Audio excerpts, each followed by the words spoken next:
Joseph na happy birthday. Thank you.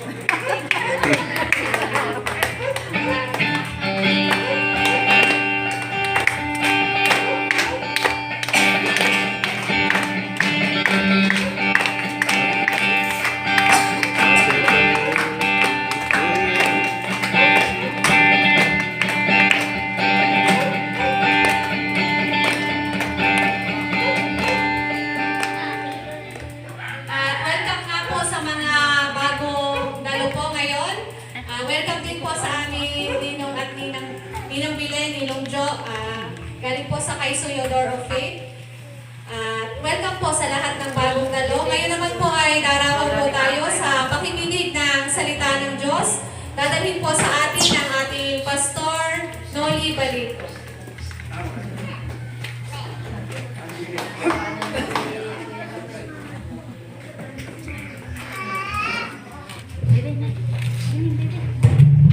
That's my hello.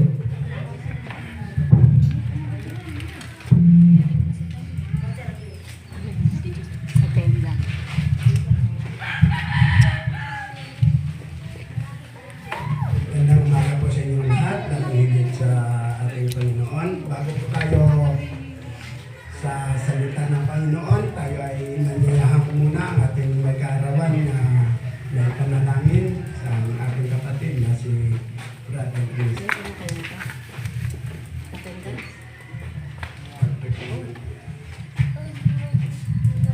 Ano po ang itas po natin ang ating kamay para equipment para Panginoon, maraming salamat sa iyo, Panginoon, sa oras na ito. Maraming salamat, Panginoon, sa buhay ng aming sa kapatid, si Panginoon, Panginoon. Paano, Panginoon, bigyan siya ng panibagong karawan, Panginoon. Patuloy, Panginoon, hindi namin, Panginoon, na patuloy, Panginoon, na bigyan pa siya, Panginoon, ng maraming pagkarawan, Panginoon. Ngayon, Panginoon, kasama namin, Panginoon. Lord, patuloy, Panginoon, mag-bless mo siya, Panginoon. Patuloy, Panginoon, bigyan mo siya, Panginoon, ng wisdom, Panginoon, kung paano, Panginoon, na gagamitin upang magiging siya, Panginoon. Patuloy, Panginoon, mag-bless mo, kasama ng kanyang pamilya, Panginoon, ang mga anak. At patuloy, Panginoon, ang kanyang buhay, Panginoon. At patuloy na magamit sa kalwalhatian, Panginoon. Lord, patuloy, Panginoon, pagkalooban mo siya ng maraming kaarawan. At patuloy, Panginoon, na hindi pag-iwag sa kanya sa bawat araw ng kanyang buhay, Panginoon. Lord, hinihiling namin ang iyong pagpapala sa kanya at ang iyong basbas. Panginoon ni Jesus. Amen. Hindi po talaga ako nag-aanda ng birthday ko. Wala mo kayong sarili.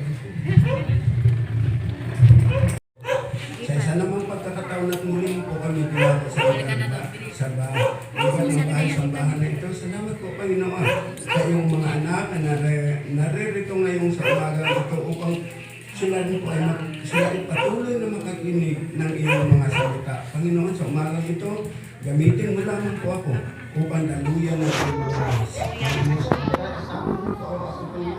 Sa likod ng iyong cross upang ikaw ang mataas at ikaw ang mahaya sa umaga ito. Marami po salamat, Ama, sa pangalan ng Jesus.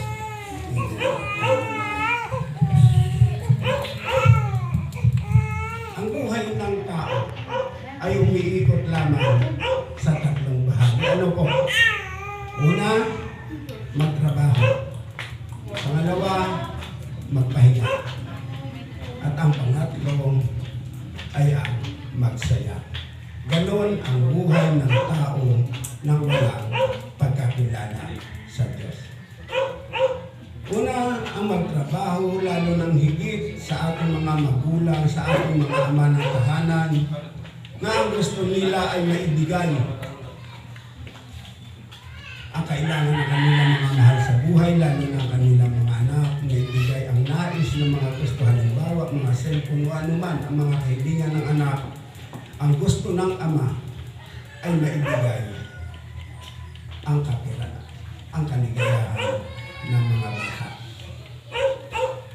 Pero nakalimutan na kung minsan ng isang ama kung sino ang may lumikha sa kanya. Ang mahalaga sa kanya ay maibigay lamang ang nararapat para sa pamilya. Ang pangalawa po ay magpahinga. Wala naman po tayo sinasabi rito na hindi magtrabaho. Ano po? Kailangan rin naman natin na magtrabaho sa loob ng 6 na araw. At ang 7 araw ay dapat naman natin ipahinga. Kasi ang sabi doon sa Thessalonica, 2:3, 2 Thessalonica 3:10, huwag pakainin ang tamad. Hindi po ba? Kailangan rin natin magtrabaho.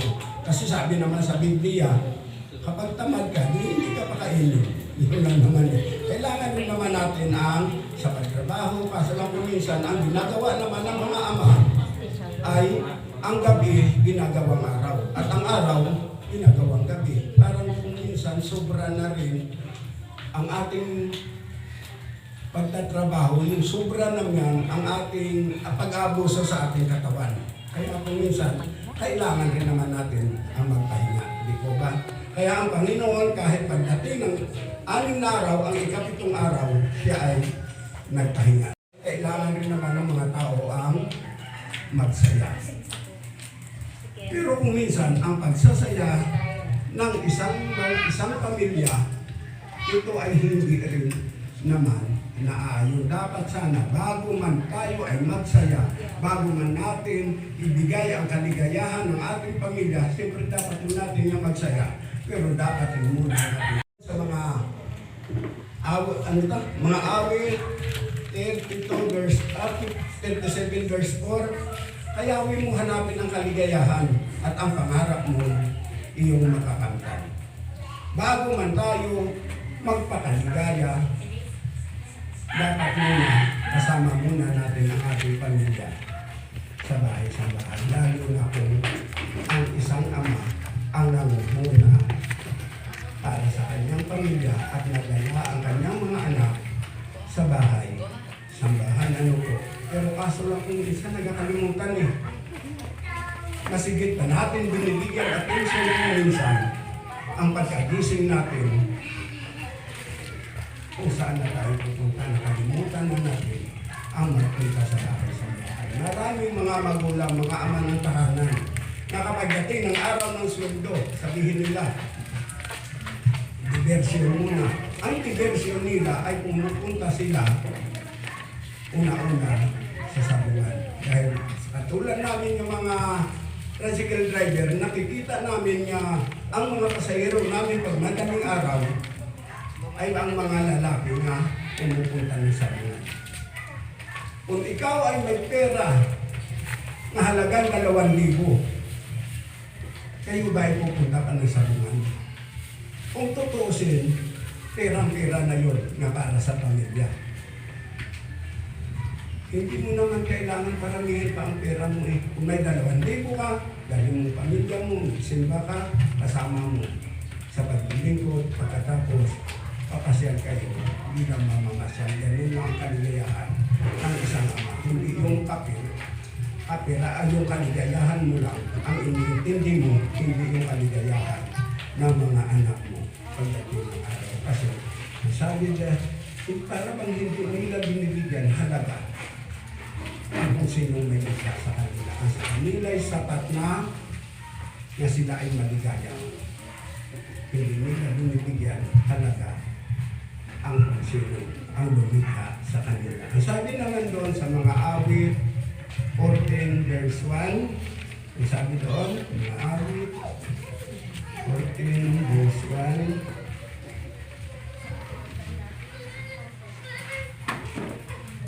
sabi, wala naman Diyos ang sabi ng hangal sa kanyang sarili. Ano po? Silang lahat ay masasama. Kakilakilabot ang kanilang mga gawa. Walang gumagawa ng mabuti. Wala na. Wala. Ano po? Yun ang sinasabi ng mga taong walang pagkakilala sa Panginoon. Sabi nila, wala naman Diyos. Diyos, ang salita at ang salita ay Diyos. Hindi po ba kayo naguguluhan? Sa pasimula kayo naroon ang salita, kasama rin Diyos ang salita, at ang salita ay Diyos. Ang sa palagay niyo po magulo, hindi ano po, magulo po.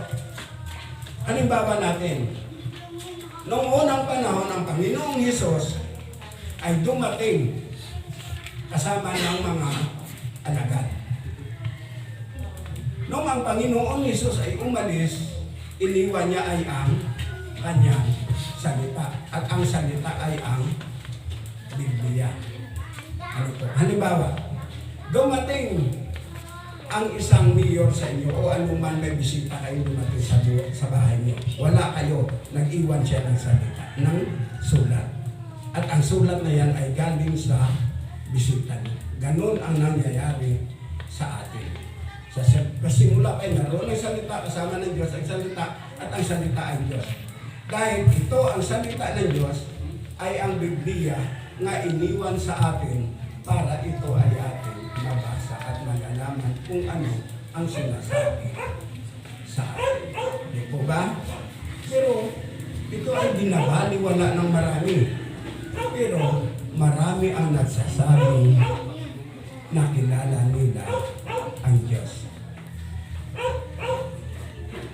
Marami ang nagsasabi na kilala nila ang Diyos. Pero hindi mo nakikita sa buhay nila o hindi mo nakikita sa kanilang mga pag-uugali. Marami ang nakakilala at nagsasabi nga, kilala ko ang Diyos. Lahat tayo kahit batang maliliit kilala eh. Pero ang tanong, nakikita ba sa buhay mo? Nakikita ba sa pag-uugali mo? Di po ba? Ano sabi sa Mateo? Makipagbukas na tayo sa Mateo 15 verse 8.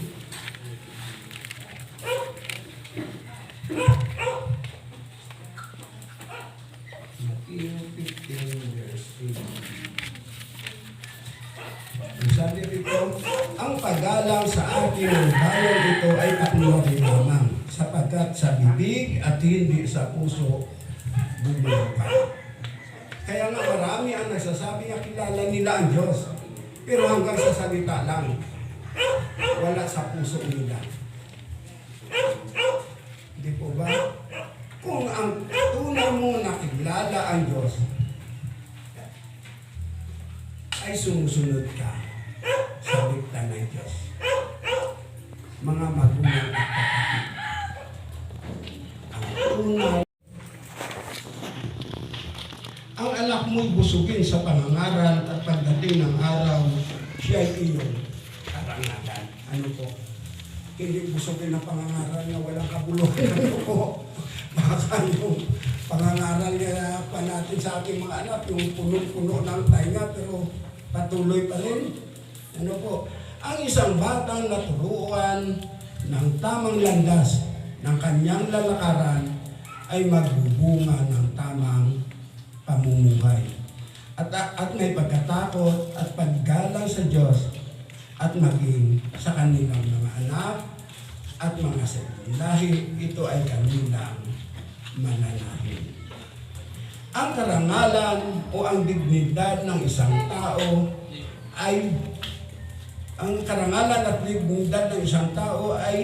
ditong magsisimula kung paano ka respetuhin o tratuhin ng iyong kapwa-tao. Tayo'y bilang mga anak ng Diyos, hindi lamang sa loob ng simbahan o araw ng linggo, maging sa loob man ulabas, makikita sa iyo na ikaw ay nagliliwanag.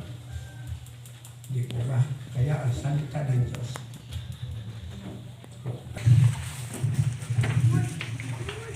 yung mga salita sa oras na ito ay nahayag. Lord, naway ito ay tumimo sa aming mga puso't isipan upang maging silbing kalakasan, lalong higit sa amin ng mga ama ng tahanan. Lord, tunay nga ang mga salita mo, ang siya namin inaasahan at pinaniniwalaan sapagkat ang mga salita mo ay buhay. At ito ay tumatagos sa aming mga puso't isipan. Kaya Lord, sa umagang ito, naman ang aming narinig, ito ay nagtanim sa aming puso't isipan upang maging silbing kalakasan sa aming mga pangisip. Ito na pangailangan upang kami po, Panginoon, saan man kami dako naroroon, kami ay nililiwanag ayon sa iyong mga salita bilang mga anak mo. Kaya Lord, sa oras na ito, Kami ay puso nagkakasalanan at nagtitiwala sa iyo na ang mga salita mo, ito ay aming lalakaran ayon sa iyong kalooban. Tayo ay manatiling nakatayo at tayo ay dadako na sa pangalawa nating gawain. Mayroon pa ba o wala pa? Nakarating na po tayo lahat kasi bago man po tayo kasi lumako sa banal na hapunan, si Apostol Pablo ay may paalala sa ganitong gawain. Ang sabi ni Apostol Pablo, sabi ko, maraming ipinaalala ni Apostol Pablo na sa hapag ng Panginoon ay isang banal na gawain at dapat igalang ang pakikibahagi rito ng hindi nararapat ay magbubunga ng hindi maganda. Ang hindi nararapat sa pagtanggap at pag-inom ng mga elemento ay isang kasalanan sa katawan at dugo ng ating Panginoong Hesus. Dahil dito kinakailangan sa leksikin natin mabuti ang ating sarili upang ating matiyak ng buong kamalayan na tayo'y karapat-dapat na sumalo sa hapag ng hapunan. Tayo ay siya sa atin na po natin magsipunan po tayo sa siya atin natin sa sarili kung tayo ay karapat-dapat.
Salamat po, Panginoon, sa iyong buhay nga inalay sa bawat isa sa amin upang kami ay tubusin sa aming mga kasalanan. Sa umagang ito, salamat po, Panginoon.